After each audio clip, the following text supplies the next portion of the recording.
Hi friends, welcome to Aaria's Home Baking. Today நம்ம என்ன பார்க்க போறோம்னா 1 kg butterscotch flavor baking powder use பண்ணி எப்படி perfect sponge பேக் பண்ணி எடுக்கிறதுன்னு தான் பார்க்க போறோம். அதுக்காக first நம்ம என்ன பண்றோம்னா first நம்ம egg beat பண்றதுக்கு முன்னாடி dry ingredients ரெடி பண்ணி வச்சுக்கலாம். அதுக்கு 1 cup மைதா level பண்ணி எடுத்துக்கோங்க. Next 1 teaspoon baking powder, half teaspoon baking soda மூணையும் சேர்த்து 3 times நல்லா சீவ் பண்ணி வச்சுக்கோங்க. அப்பதான் பேக்கிங் பவுடர் எல்லாமே மிக்ஸ் ஆகி கரெக்டாக கிடைக்கும். சரியா பேக்கிங் பவுடரும் பேக்கிங் சோடாவும் மைதாவோட மிக்ஸ் ஆகலைன்னா என்ன ஆகுனா சரியா ஒரு லேயர் ரொம்ப ஹார்டாயிரும், இல்லை சரியாக பேக் ஆகாது. 3 times நல்லா சீவ் பண்ணி ஃபஸ்ட்டு வச்சிடலாம். நெக்ஸ்ட் 5 எக்ஸ் எடுத்துக்கலாம். எக்கு ரொம்ப பெருசாக இருந்தால் 4 எக்கு மட்டும் எடுத்துக்கோங்க. மீடியம் சைஸாக இருந்துச்சுன்னா 5 எக் எடுத்துக்கோங்க. எனக்கு கொஞ்சம் சின்னதாக இருக்க மாதிரி இருந்ததுனால நான் 5 எக் எடுத்திருக்கேன். அப்படி 5 எக் உங்களுக்கு ரொம்ப பெருசாக 5 எக் எடுக்கிறதா இருந்தால் 1 கப் + 2 டேபிள் ஸ்பூன் மைதா எடுத்துக்கோங்க. அது கரெக்ட் மெஷர்மெண்ட்டாக இருக்கும். இல்லை நம்ம ½ டீஸ்பூன் சால்ட் ஆட் பண்ணிக்கலாம். சால்ட் எதுக்குன்னா எக் ஸ்மெல் கொஞ்சம் அவாய்ட் ஆகும். ஸோ அதனால பட்டர்ஸ்காட்ச் எசன்ஸ் பேக்கர்ஸ் பிராண்டில் தான் நான் யூஸ் பண்ணுறேன். ஸோ அதை 1 டீஸ்பூன் எடுத்துக்கலாம். இது பட்டர்ஸ்காட்ச் எசன்ஸ் ஊட்டணுமோ இது நல்லா ஃப்ளேவராக இருக்கும். ஸோ அதுக்காக பட்டர்ஸ்காட்ச் கேக்குக்கு எப்போயுமே அந்தந்த கேக்குக்கு அந்தந்த எசன்ஸ் தான் ஆட் பண்ணணும். நெக்ஸ்ட்டு நம்ம பட்டர்ஸ்காட்ச் மிக்ஸ் ஆட் பண்ணிக்கலாம். இது எதுக்காக ஆட் பண்ணோன்னா இது கொஞ்சம் கலர் கொடுக்கும். நெக்ஸ்ட் ஃப்ளேவரும் நல்லாயிருக்கும். ஸோ அதனால் இது 5 to 6 ட்ராப்ஸ் ஆட் பண்ணிக்கலாம். ஏன்னா அதிகமாக எசன்ஸ் ஆட் பண்ணால் அந்த ரொம்ப டானிக் ஸ்மெல் எசன்ஸ் ஸ்மெல் ஹெவியாக இருக்கும். ஸோ அதனால தான். நெக்ஸ்ட் நம்ம ஃபஸ்ட்டு ஸ்பீடில் பீட்டர் யூஸ் பண்ணி எக் ஒரு மிக்ஸ் பண்ணிக்கலாம். எக்கு ஒரு மிக்ஸ் ஆனதுக்கு அப்புறம் நம்ம சுகர் நான் 3/4 கப் சுகர் பவுடர் பண்ணாத சுகர் எடுத்துருக்கேன். அதை 3 பேட்சஸாக ஆட் பண்ணி நம்ம ஃபஸ்ட்டு ஸ்பீடில் வச்சு நல்லா மெல்ட் பண்ணி எடுத்துக்கலாம். நம்ம எப்போயுமே சுகர் மெல்ட் ஆகிற வரைக்குமே நம்ம ஃபஸ்ட்டு ஸ்பீடு மட்டும்தான் யூஸ் பண்ணணும். ஹை ஸ்பீட் போடக்கூடாது. ஏன்னா ஹை ஸ்பீட் போட்டால் சரியாக சுகர் மெல்ட் ஆகி கிடைக்காது. இதே பவுடர் சுகராக இருந்தால் ஈஸியாக மெல்ட் ஆகிடும். இதே பவுடர் பண்ணாத சுகராக இருந்தால் கொஞ்சம் டைம் ஆகும். ஸோ அந்தளவு நல்லா மிக்ஸ் பண்ணி எடுத்துக்கோங்க.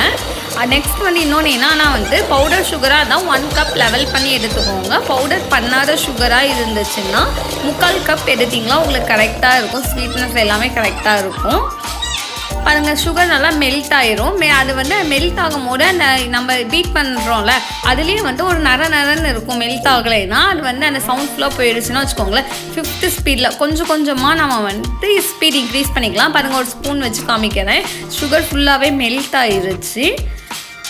மெல்ட் ஆனதுக்கப்புறம் நம்ம 5th ஸ்பீடில் நம்ம பீட்டர் ஆட் பண்ணிக்கலாம். 5th ஸ்பீடில் போட்டு நல்லா ஃப்ளஃபியாக எக்கு வர வரைக்கும் பீட் பண்ணி எடுத்துக்கோங்க. இதே ஸ்டாண்ட் மிக்சர் யூஸ் பண்ணுறதா இருந்தால் நம்ம எக்கு எசன்ஸ் சுகர் இது 3 ஒட்டுக்காவே போட்டு பீட் பண்ண போட்டாடலாம். நெக்ஸ்ட் நம்ம இது மைதா எல்லாமே சீவ் பண்ணுறதா தான் பண்ணிக்கலாம். ஆனால் ஹேண்ட் பீட்டரில் ஃபஸ்ட்டு ட்ரை இன்க்ரீடியன்ட்ஸ் ரெடி பண்ணி வச்சுக்கணும். அதுக்கப்புறம் தான் நம்ம வெட் இன்க்ரீடியன்ட்ஸ் ரெடி பண்ணணும். எக்கு பீட் பண்ண ஆரம்பிக்கணும். பாருங்கள் இந்த அளவு நல்லா ஃப்ளஃபியாக பீட் பண்ணி எடுத்துக்கோங்க. கலரே சேஞ்ச் ஆகி வரும். பாருங்கள் அப்போ டார்க்காக ஆரஞ்சு ஷேடில் இருந்துச்சு. இப்போ லைட்டாக இருக்கும். இந்த கலர் தான் கரெக்டான கலர். இந்த அளவு நல்லா ரிப்பன் கன்சிஸ்டன்சி வர வரைக்குமே நல்லா பீட் பண்ணி எடுத்துக்கோங்க. பாருங்கள் இப்படி ரிப்பன் கன்சிஸ்டன்சியில் இருக்கணும். இந்த அளவு நல்லா எக்கை ஃப்ளஃபியாக பீட் பண்ணிக்கோங்க. ஃபைனலாக 1/4 கப் ஆயில் ஆட் பண்ணிக்கலாம். இல்லை ஒரு டவுட் கேட்டிருந்தீங்க சுகரும் எக்கும் எவ்வளோ நேரம் பீட் பண்ணோன்ட்டு. சுகர் மெல்ட் ஆகிற வரைக்கும் ஃபஸ்ட்டு ஸ்பீடில் தான் பண்ணணும். சுகர் மெல்ட் ஆனதுக்கப்புறம் 5th ஸ்பீட் போட்டு 3 to 4 minutes நல்லா பீட் பண்ணிக்கலாம். உங்களுக்கு நல்லா ஃப்ளஃபியாக வந்துடும். ஃபைனலாக ஆயில் ஆட் பண்ணிக்கலாம். 1/4 கப் ஆயில் ஆட் பண்ணிவிட்டு ஹை ஸ்பீட் போடவே கூடாது. ஃபஸ்ட்டு ஸ்பீடில் போட்டு அந்த ஆயில் மிக்ஸ் ஆகிற வரைக்கும் தான் பீட் பண்ணணும். ரொம்ப நேரம் ஓவர் பீட் பண்ணாமல் கேக் ரொம்ப ஹார்டாயிரும். ஆயில் மிக்ஸ் பண்ணதுக்கப்புறம் ஓவர் பீட் பண்ணவே கூடாது. நெக்ஸ்ட் நம்ம ட்ரை இன்க்ரீடியன்ட்ஸ் ரெடி பண்ணி வச்சுருக்கோம்ல அதை நம்ம 3 பேட்சஸாக ஆட் பண்ணி ஸ்பேச்சுலால கட் அண்ட் ஃபோல்டன் மெத்தடில் மிக்ஸ் பண்ணி எடுத்துக்கலாம். அதே மாதிரி ரொம்ப ஸ்பீடாக மிக்ஸ் பண்ணவே கூடாது. அதே மாதிரி ஒரே டைரெக்ஷனில் தான் நம்ம மிக்ஸ் பண்ணி எடுக்கணும். நம்மளுக்கு எப்படி வேணாலும் மிக்ஸ் பண்ணாமல் வச்சுக்கோங்களேன். அந்த எக்கு அந்த ஃப்ளஃபினஸ் அப்படியே குறைஞ்சிரும். பாருங்கள் நான் பண்ணுற மாதிரி ரொம்ப ஸ்லோவாக தான் பண்ணணும். அதே மாதிரி அந்த எக்கு நம்ம பீட் பண்ணலாம். அந்த லெவல் குறையவே கூடாது. அந்த லெவலில் நம்ம பண்ணி எடுத்துக்கலாம். நான் நடுவில் கொஞ்சம் ஸ்கிப் பண்ணியிருப்பேன், கொஞ்சம் ஸ்பீட் பண்ணியிருப்பேன். ஏன்னா ரொம்ப நேரம் நம்ம மிக்ஸ் பண்ணுறதே ஃபுல்லாக காமிச்சோம்னு வச்சுக்கோங்களேன், ரொம்ப நேரம் காமிக்கிற மாதிரி இருக்கும். ஸோ அதனால் நான் கொஞ்சம் கட் பண்ணி எடுத்துருப்பேன், கொஞ்சம் ஸ்பீட் பண்ணி எடுத்துருப்பேன்.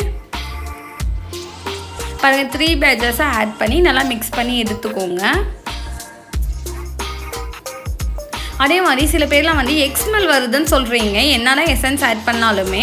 ஆனால் வந்து இது மாதிரி நம்ம வந்து பட்டர்ஸ்காட்ச் மிக்ஸும் பட்டர்ஸ்காட்ச் எசன்ஸும் ஆட் பண்ணாமல் வச்சுக்கோங்களேன், இது எக்ஸ்மெல் வரவே வராது. அதை மீறியும் வந்துச்சுன்னா கொஞ்சமாக வந்து இது மில்க் எசன்ஸ் ஆட் பண்ணிக்கோங்க. ஆனால் வந்து அது ஃப்ளேவர் சேஞ்ச் ஆகும். ஸோ அதனால வந்து முடிஞ்ச அளவு வந்து எக்கில் சால்ட் ஆட் பண்ணிங்களாவே கொஞ்சம் வந்து எக்ஸ்மெல் வந்து கண்ட்ரோல் ஆயிரும்.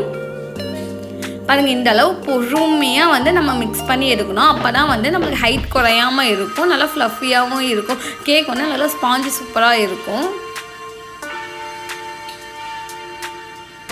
பாருங்கள் இந்த அளவு நல்லா பீட் பண்ணி எடுத்தாச்சு. நான் இது வந்து ஸ்பீட் பண்ணி காமிச்சிருக்கேன். ஸோ அதனால் அது ஸ்பீடாக இருக்க மாதிரி இருக்குது. இது மாதிரி நம்மளுக்கு இது வந்து நல்லா ரிப்பன் கன்சிஸ்டன்சியில் கொஞ்சம் திக்காக இருக்கும். இதை வந்து நான் என்ன டின்னில் யூஸ் பண்ணுறேன்னா பேக் பண்ணி எடுக்க போகிறேன்னா இது வந்து 1 kg கேக் தான். இது வந்து நான் 8 inch டின்னில் தான் பேக் பண்ணி எடுக்க போகிறேன். 8 inch ரவுண்ட் டின்னில் ஃபஸ்ட்டு பட்டர் பேப்பர் நம்ம வந்து போட்டு வச்சுட்டு நெக்ஸ்ட் வந்து நம்ம ரெடி பண்ண வந்து பேட்டர் ஆட் பண்ணிக்கலாம். பாருங்கள் பேட்டர் வந்து இந்த அளவு ரிப்பன் கன்சிஸ்டன்சியில் இருக்கும், நல்லா திக்காக இருக்கும். அதே மாதிரி நம்ம பேட்டர் வந்து டின் ஃபுல்லாக நாம் வந்து ஊற்றிடக்கூடாது. ஏன்னா வந்துட்டு கேக் வந்து ரைஸ் ஆகி வரும்போது வந்துட்டு என்ன ஆகுனா வந்துட்டு கேக் வந்து பொங்கி கீழே ஊற்றும். ஸோ அதனால் 3/4 அளவு தான் நம்ம எப்போயுமே வந்துட்டு பேட்டர் ஆட் பண்ணிக்கணும். அதே மாதிரி ஒரு இது டூத்பிக் மாதிரி வச்சு நல்லா இது பண்ணி விட்டு நல்லா டேப் பண்ணி தான் ஓவனில் வைக்கணும். அப்போ தான் ஏர் பபிள்ஸ்லாம் ரிமூவ் ஆகும். பாருங்கள் கேக் வந்து நான் என்ன டிகிரியில் பேக் பண்ணி எடுத்தேன்னா வந்துட்டு ஓவன் வந்து 180 டிகிரியில் 10 minutes வந்து ப்ரீ ஹீட் போட்டேன். அதில் வந்து 40 மினிட்ஸ் வந்து பேக் பண்ணி எடுத்துருங்க. கரெக்டாக 40 minutesலேயே பேக் ஆயிரும். அதே மாதிரி மேலே வந்து தீஞ்சிருச்சு பேக் பண்ண தெரியலன்னா தயவு செஞ்சு சொல்லிடாதீங்க. ஏன்னா வந்துட்டு நான் வந்து போட்ராதுமே வந்து நான் ஆனில் வச்சுனா எப்போயுமே பேக் பண்ணுவேன். ஸோ அதனால தான் வந்து மேலே லைட்டாக பிளாக் கலர் ஆன மாதிரி இருக்குது. ஆனால் வந்து தீயெல்லாம் இல்லை, மேலே இருக்கிறது எல்லாமே நம்ம கட் பண்ணி எடுத்துருவோம். பாருங்கள் நான் டீமோட் பண்ணி காமிக்கிறேன். இது வந்து ஹஸ்பண்ட் தான் டீமோட் பண்ணுறாங்க. ஏன்னா வந்து அப்போ நான் வந்து பாப்பாங்களை கொஞ்சம் பார்த்துட்டு இருந்ததுனால என்னால் டீமோட் பண்ண அந்த வீடியோ கண்டினியூ பண்ண முடியல. ஃபைனலாக வந்து ஹஸ்பண்ட் தான் வந்து டீமோட் பண்ணாங்க. நாங்கள் 2 பேருமே கேக் செய்வோம். நான் வந்து பேக் பண்ணுவேன், அவங்க வந்து க்ரீம் ஐசிங்லாம் பண்ணுவாங்க. 2 பேருமே ஷேர் பண்ணி தான் பண்ணுவோம். இதில் வந்து மெயின் நம்ம கேக் டீமோட் வந்து உடனே சூடாக இருக்குமோ டீமோட் பண்ணவே கூடாது. ஏன்னா வந்து சூடாக இருக்குமோ டீமோட் பண்ணால் கேக் வந்து உடஞ்சிரும். நல்லா கம்ப்ளீட்டாக ஆறுனதுக்கு அப்புறம் தான் வந்து டீமோட் பண்ணி எடுக்கணும். அதே மாதிரி நெக்ஸ்ட் டே வந்து நம்மளுக்கு கேக் கேட்டிருந்தாங்களா வச்சுக்கோங்களேன், நம்மளுக்கு முன்னாடி நாளே நம்ம பேக் பண்ணி நம்ம வந்து கம்ப்ளீட்டாக கூல் டவுன் பண்ண வச்சிடணும். ஏன்னா வந்துட்டு நம்ம சூடாக உடனே க்ரீம்லாம் அப்ளை பண்ணாமல் வச்சுக்கோங்களேன், அது எக் ஸ்மெல் அடிக்கும். நம்ம ஃபுல்லாக நம்ம கம்ப்ளீட்டாக கூல் டவுன் ஆனதுக்கு அப்புறம் தான் வந்து அந்த எக் ஸ்மெல் கொஞ்சம் போகும். அதே மாதிரி சைடில் கீழே எல்லாமே நம்ம கட் பண்ணி எடுத்துடணும். நம்ம ப்ரௌனிஷாக இருக்கலாம், ஏன்னா அதெல்லாம் வந்து கொஞ்சம் எக் ஸ்மெல் அடிக்கிற மாதிரி இருக்கும். ஸோ அதனால தான் மேலேயும் ஃபுல்லாக நம்ம கட் பண்ணி எடுத்துருவோம். அதனால வந்து தீஞ்சிருச்சு, நீங்கள் பேக்கிங்கே தெரியாது, நீங்கள் பேக்கிங் கிளாஸ் போங்க அப்படின்னா தயவு செஞ்சு சொல்லிடாதீங்க. ஏன்னா நான் நல்லாவே பேக் பண்ணுவேன். ஸோ அதனால தான் முன்னாடியே உங்களுக்கு சொல்லிட்டேன். இது வந்து 2 லேயராக தான் போட போகிறேன். பாருங்கள் உள்ளெல்லாம் எவ்வளோ ஸ்பாஞ்சாக இருக்குது. கேக் பார்க்கவே எவ்வளோ சூப்பராக நல்லா ஸ்பாஞ்சாக இருக்குது. வந்து அதே மாதிரி கேக் ஜெல் யூஸ் பண்ணக்கூடாது அப்படின்லாம் நீங்கள் நினைக்காதீங்க. பேக்கிங் பவுடருக்கு ஆல்டர்னேட்டிவ்னா கேக் ஜெல், ரெண்டுமே ஒன்று தான். இது எஃபெக்ட்னா அதுவும் எஃபெக்ட் தான். ஸோ அதனால எந்த பிரச்சனையுமே இல்லை. அதே மாதிரி உங்களுக்கு வேறு ஏதாச்சும் ரெசிபி வேணுன்னா கமெண்ட் பண்ணுங்கள். நான் கண்டிப்பாக எனக்கு தெரிஞ்சால் உங்களுக்கு அதை வந்து அப்லோட் பண்ணுறேன்.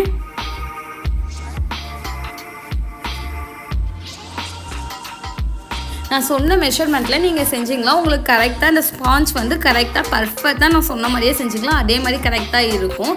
சைட்லாம் மெயினாக கட் பண்ணிடுங்க, ஏன்னா அதெல்லாம் வந்து கொஞ்சம் ஹெட் ஸ்மெல் அடிக்கும். ஸோ அதனால எல்லாம் கட் பண்ணி எடுத்துடலாம். இதை வந்து நம்ம 2 லேயராக தான் நான் கட் பண்ணி எடுக்க போகிறேன். பாருங்கள் கட் பண்ணி காமிக்கிறேன் எவ்வளோ ஸ்பாஞ்சாக நல்லா இருக்குது. கேக் வந்து எவ்வளோ சூப்பராக வந்திருக்குன்னு.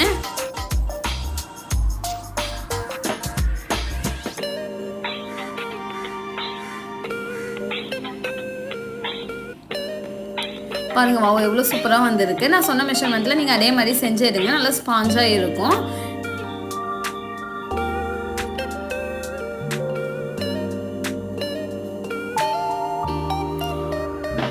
இந்த வீடியோ கண்டிப்பாக உங்களுக்கு பிடிச்சிருக்கும், யூஸ்ஃபுல்லாக இருக்கும்னு நினைக்கிறேன். இந்த வீடியோ உங்களுக்கு பிடிச்சிருந்தா லைக் பண்ணுங்கள், ஷேர் பண்ணுங்கள், மறக்காமல் சப்ஸ்கிரைப் பண்ணுங்கள். தேங்க்யூ.